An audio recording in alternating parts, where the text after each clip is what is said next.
ఈరోజు విశ్వానికి విజ్ఞానాన్ని ప్రసాదించిన సరస్వతీదేవిని పూజించి ఉన్నతమైన విద్యను, మంచి సంస్కారాన్ని ప్రసాదించమని వేడుదాము.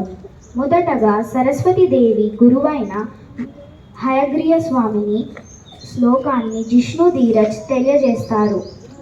ఆనందమయం దేవం నిర్మలస్వరూపిణం ఆధారం సర్వ విద్యానాం హయగ్రీవముపాస్మహే.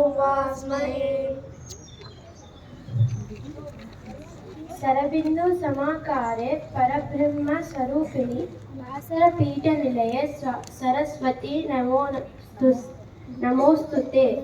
అందరికీ శ్రీ పంచమి శుభాకాంక్షలు. మాఘశుద్ధ పంచమిని వసంత పంచమి లేదా శ్రీ పంచమి అని అంటారు. ఈరోజే చదువుల తల్లి సరస్వతి దేవి పుట్టినరోజు. సరస్వతి అమ్మవారు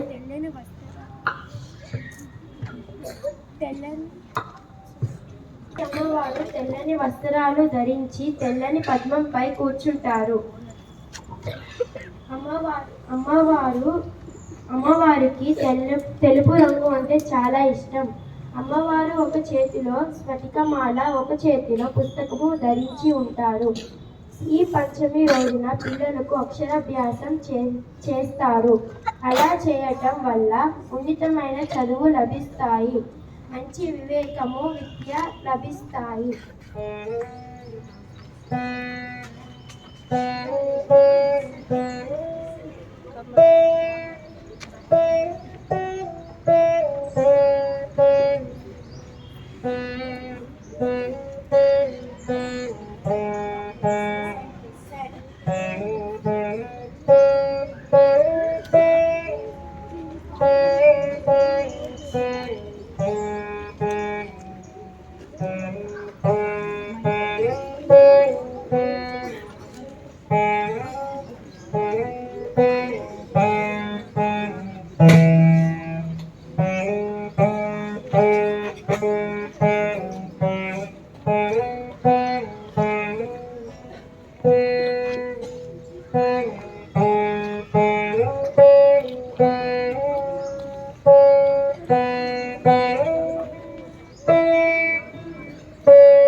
పూవులై ఒదిగినవు కొమ్మ, కోటి విద్యలకు మూలం నీవే చదువులమ్మ.